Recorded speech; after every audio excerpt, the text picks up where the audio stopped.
Hi, everyone. Welcome to the podcast. If you're a new listener, thanks for finding us through your research. We're hoping that Hans's podcast popped up through a search of some keywords, and we're just thankful that you're watching or listening. And if you're a veteran, welcome back. Thank you for coming back. Today, we're going to talk about the shape of the head of a German Shepherd.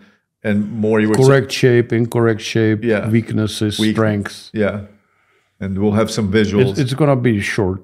But we'll have some visuals on this. So if you happen to listening to this, make sure you go to YouTube because it's visuals. Yeah, a lot of people don't realize the importance of the shape of the head of the dog of a German Shepherd. And I didn't know it much either until Yuri said, "Oh, this dog is a weak head." Yeah, it's a weak head. He says, "Yeah." So there are certain things in perimeter of the skull of the German Shepherd's head, which should be as close to the ideal as possible, and a way as faulty as possible. Mm-hmm.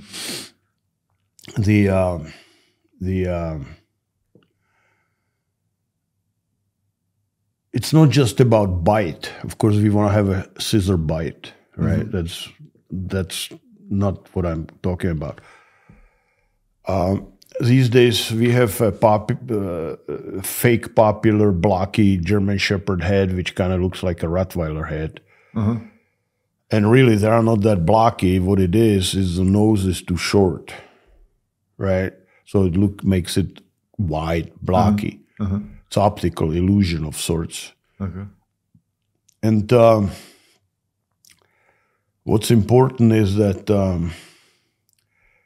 the head, the nose, from the root of between the eyes to the tip of the nose should be at least as long as the skull is long from the tip of the nose to the back of the skull.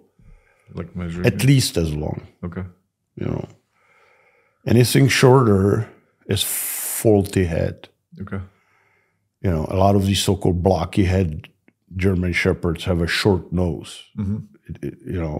Shorter than this distance. Shorter than the skull. Skull, yeah. The nose shorter than the skull. There is a name for it even. It's called cheap head, meaning when they were making the head, they didn't have enough money to make the nose long enough. Okay. Right. And why is that? Because a German Shepherd dog is a working dog. And if you look at wolf, for example, skull of a wolf, they have a really long snout. And there is a biologically or naturally reason for that, They can grab better and, with that, they can grab better with a longer snout than with a shorter snout. Imagine pug. Yeah. Always look at the extremes, right? Yeah. If it would be super short like pug, you cannot grab as much, as a wolf who has a long muzzle. Yeah, makes sense. Right? Yeah. And that's important, in bite work and all that. Yeah. And then the next thing is the lower jaw. People don't pay any attention to the lower jaw. The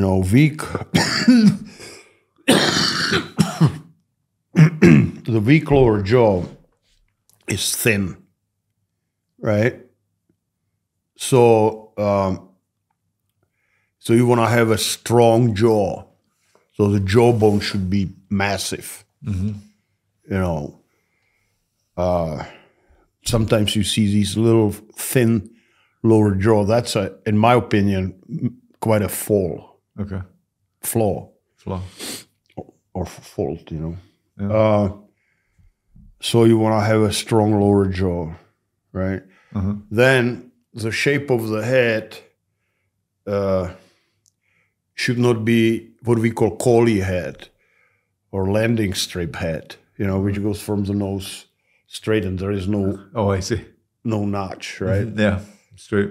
Yeah, so that's not good. Collie head, we call it. Yeah.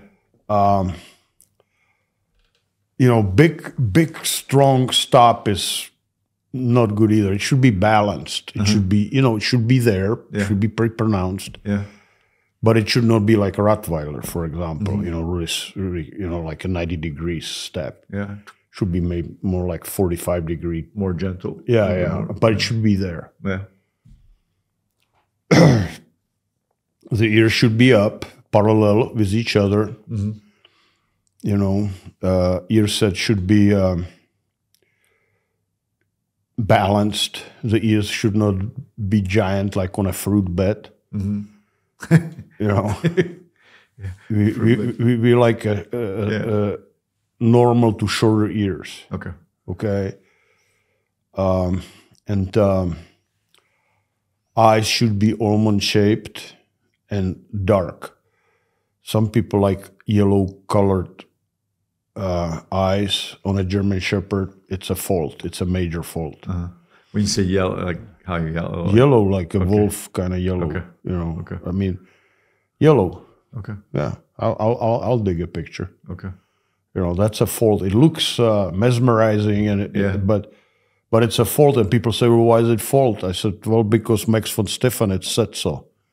Yeah, he's the... he says the breed should be like this. Also, loss of pigmentation is a sign of upcoming degeneration. It's like one of the first signs when you start getting genetic bottleneck, and the dog starts losing pigmentation in a hair or eyes, right? So light-colored eyes, are just not. Just it is what it is. You're getting away from the original. Original standard. So basically that's right. There has to be something that we're measuring against, right? Another thing is, as far as we speaking of pigmentation, is when you look at the gums of the German Shepherd, they should be dark. They shouldn't be pink. That's also loss of pigmentation. Okay.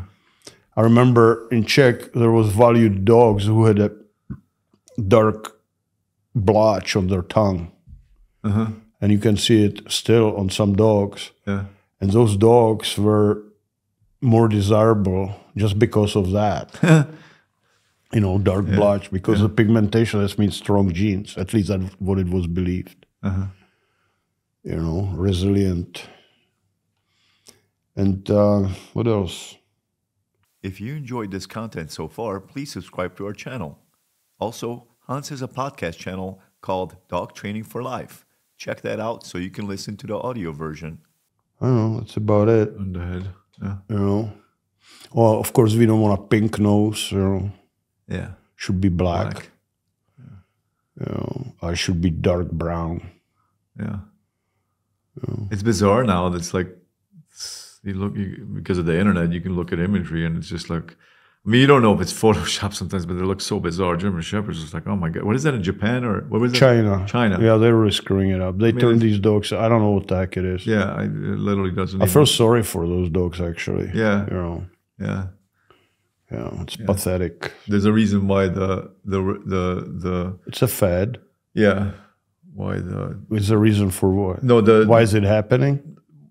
Yeah, they're getting away from. They're not working anymore. They're just decorate. People want to just. Well, why is it happening? I'm not a shrink or psychiatrist, But I think why is it happening is that people want to have something different. Yeah, and this is definitely different.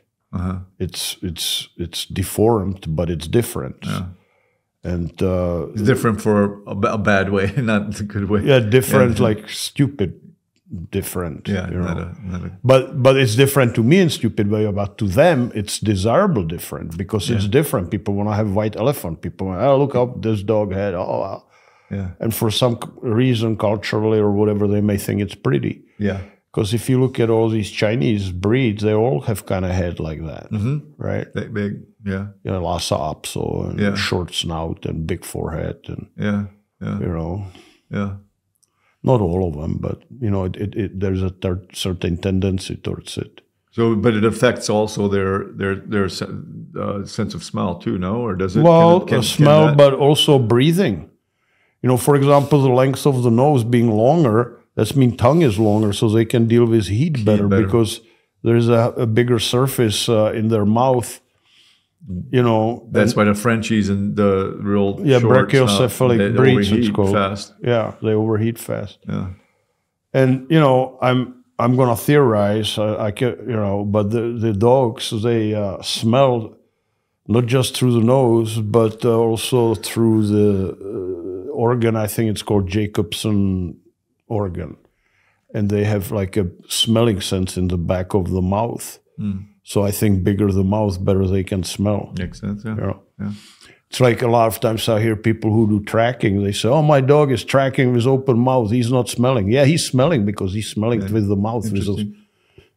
I think Jacobson. Don't laugh at me if it's wrong. Yeah. But I think I'm pretty close. I didn't know that there had a smelling sense inside in the back. Yeah. Yeah. Okay. Yeah. Just again, that's part of the coming from the wolf, right? Just kind of survival. Right. So they breathe. They smell through the nose, but also through the mouth. Okay. So if you track with your dog and he has open mouth and you think he's faking it because he cannot smell anything because his mouth is open, you're mistaken. Yeah. Okay. You know, he's actually applying all the sense. He's actually using his nose better than the dog who would have a closed mouth because he's applying the cells, the smelling sense in their nose and inside the back of his mouth. Okay. You know, so the longer and the snout, the more of those cells are there. Better. You know, there's all sorts of reasons. You know, I may not even know all of them, of course. Yeah, and actually, we don't. It's still researching. I mean, we know but don't know. What did this guy once say? I'm making stuff up and I'm embellish. What is embellish? Something like embellishing, I think. Yeah. Well, you know what, I'm thinking about things, and I said, well, you know, I don't need to have a scientific study. I know. You know, on everything. I know, it's so funny when people start throwing the science. Science, yeah. You know, I would love to look at these people that write these books on behavior, dog behavior. Like, have you ever trained a dog? The people that write this. No, it's all theoretical stuff. Imagine that. Imagine. And not imagine. It's actually. And a lot of those scientific studies. I mean, I read some of them. I just recently I read one, which is talking about wild African dogs voting. Oh, with sneezing. Sneezing, yeah. You know, so the dogs, before they go hunt, the pack, they you know, kind of like a sneeze out. and they do it to clear up their nose so that when they go and hunt, they can, and chase something. To me, that's more logical. They can breathe better and they can, and they can smell better, right? And the scientists of this actual study came up with that they're voting. So more dogs puff the air through the nose, the more likely they're going to go hunting. So they're voting if they're going to go hunting. And with that, they try to prove that they don't have a leader, that it's a democracy. What? Right? But the fact of it is, if you think about it, the more dogs is blowing the air because the more of them, you know, the pack leader decided they're going to go hunt, so they're getting ready for it. Yeah. You know, it's not that, you know, they reverse the cause and effect, right? You know, if you know what I mean. Yeah, so, you know, so sometimes, you know, people say scientists and all that, and they actually scientifically prove that they're right. This actual scientific method. I actually read all the science, and the science, you know, and they actually proved it that they're voting. So you can, I guess, prove whatever you want, right? Yeah. You know. Yeah. Crazy. And about science, like, you know, what is science? Science is establishing what we know the best now. So is it truth? No. Because tomorrow we're going to prove something a little different. So what we did today is not true anymore. Yeah. Right? Yeah. So as the science is evolving and developing, constantly evolving, it keeps discarding the old scientific things, right? Yeah. So, you know, I mean, I'm a scientist. I study geology and engineering geology and nuclear physics and stuff. Yeah, the nuclear physics, Hey, how many have you taken nuclear physics tests? How many dog trainers out there? Well, I passed the test, you know. I passed it too. So. Yeah. When I was doing it, I was studying geophysics. Yeah. And eventually I decided it's too difficult, so I went to hydrogeology and engineering. Geology was a little simpler. Yeah.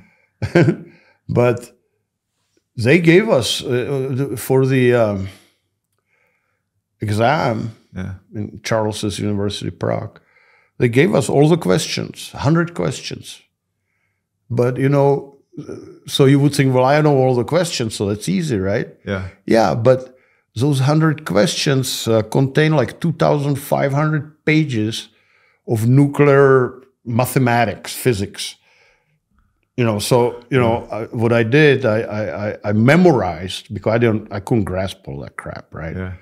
I memorized about 20 of these. I just completely memorized the pages and the formulas and all that. And I figure, well, out of 100, that's 1 in 5. I have 5 tries, so hopefully I'm going to get one of those questions which I have memorized. Yeah. And on first try, I got it, and I passed. Yeah. You know, but still, even those 5 questions involved hundreds of pages. That's crazy. Yeah. You know, of nuclear physics, mathematics. It's just, you know, there's these formula with these fragmentation with just like 5 or 6 horizontal lines in it, and all these symbols and all that. And I wasn't ready for it mathematically, because they didn't design the mathematics was actually behind the physics. And the people I went to class with, they already went through mathematics and flunked like 3 times, right? So they already knew the math, but I never seen math like that. So I had to learn the math and the physics. You know, yeah, now I'm shoveling dog shit. Life is interesting, right? How many dog trainers do you know they pass exams in nuclear physics? With that, we're going to end the episode. So thank you, Hans, for your knowledge on this. I want you guys to know that I'm laughing at myself, right? It's just what I did in my life sometimes doesn't make sense, right? Yeah, I always say, hey, if Hans said it, I believe it, because you can't make the story up. No, you can't. It's too good. Yeah, it's too complicated. Too complicated. Please share, subscribe. There should be a button down below where you can subscribe, like. On the left-hand side. Left-hand side. Yes, the little red little. You should put like a little finger pointing to. Can we do that? People see it. No. So Hans was hounding me. Put the subscribe button. You know, I'm losing faith in humanity. You know, so okay. I don't know. Look who we have for president. There you go. It depends when they're watching this. They can watch us 10 years from now. So, well, it's still action. It still works. No matter what. Maybe that statement is true a lot of times. Please go to Alpine Canine Reel. That's where Hans has the educational videos of the protection series, Personal Protection Dog, how to build personal protection dog. It's a 4-part video series. Obedience training, how to feed puppy raw, and we keep adding. We are gonna put up there how to make a leash. It might already be there. When may already be there by the time you watch. We're like Back to the Future when we record these, because you don't know when we publish them, but it'll probably be there by the time. Yeah, and I'm like that professor. Doc. Hi, Doc. Yeah, still a great movie. Yeah, it's funny. But what's the name of the actor? Gosh, I don't know. I'm horrible with names, but most people would know. Yeah, I have it in tip of my tongue. Horrible name. Know who it is, but thank you again for joining us, and we will see you next time. Lloyd, what is his name? See, this is Hans, like he can't let go. No, let me look it up. We'll put his name up at the end. All right, I'll talk to you later, guys. Bye-bye. Ahoy.